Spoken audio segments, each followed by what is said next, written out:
সেইদিনা টুলুঙা নাওখন নহা হ'লে কিজানি আমি ভোকতে প্ৰাণ এৰিব লগা হ'ল হয়।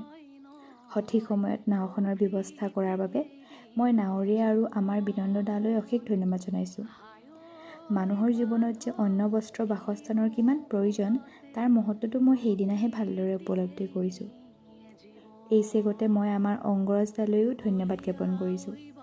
অংগৰাজ দায়ে নিজৰ ব্যৱসায়ৰ বাবে এটি ধুনীয়া ঘৰ আটোমটোকাৰিকৈ বনাই লৈছিলহে মাথো। কোনে জানিছিল সেই ধুনীয়া ঘৰটোৱেই যে আমাৰ আশ্ৰয়স্থল হ'ব বুলি। বানপানী অহাৰ কেইদিনমানৰ আগতে সকলোৱে বহু কষ্টৰে নিজৰ ভূঁই ৰুই পথাৰবোৰ সেউজীয়া কৰি তুলিছিল। কোনেনো জানিছিল বলিয়া বানে আহি সকলোবোৰ শেষ কৰি পেলাবহি। এই সাগৰ যেন দেখা পানীৰ তলতে আমাৰ পথাৰবোৰ লুকাই আছে।